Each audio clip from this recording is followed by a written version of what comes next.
নমস্কাৰ। এতিয়া মই খানা বনাই আছোঁ। ইয়াৰ ল'ৰাৰ কাৰণে পনীৰ বনাইছোঁ।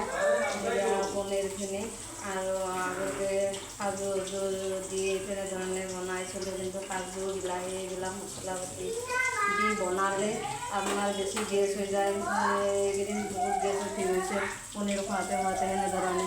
গতিকে আজি আলু বিলাহী এনেধৰণে বনাইছোঁ। এনেধৰণে বনালে বেছি গেছ নহয়।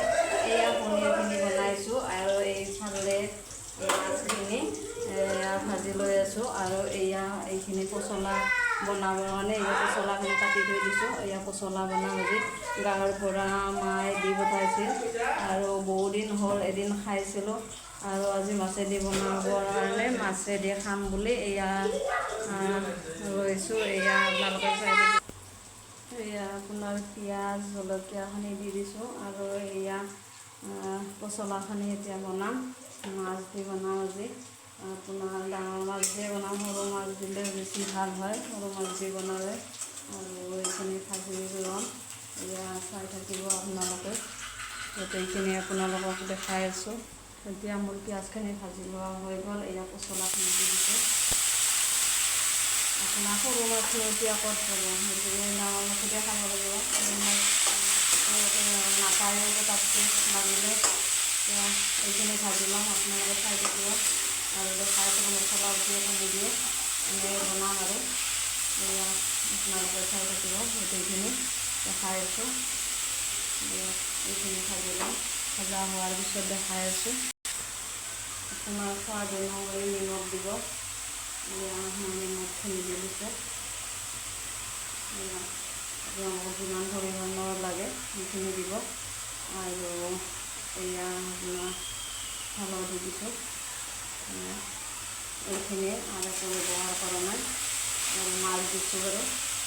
আৰু গাঁৱৰ বস্তু খায়ো ভাল লাগে। এইবিলাক আপোনাৰ বজাৰতো চব্জিবিলাক খাই থকা হয়, গতিকে বজাৰৰ চব্জিনো কিমান খায়ো ভাল নালাগে, সোৱাদবিলাক নোহোৱা হৈ গৈছে। গতিকে এইবিলাক মাজে মাজে খালেও ভাল লাগে। এনেধৰণে বনাম। সৰু সৰুকৈ কাটি লৈছোঁ। সেইখিনি বনাই আছোঁ। আপোনালোকে চাই থাকিব আৰু সম্পূৰ্ণকৈ আপোনালোকক দেখাই আছোঁ মই। আপোনাৰ এইবোৰ পচলা কিবাকিবি ঘৰুৱা বস্তু বনালে টাইমো বহুত লাগে আৰু তথাপিও টাইম লাগিলেও খাই ভাল লাগে বস্তুটো। সেইকাৰণে বনাই আছোঁ।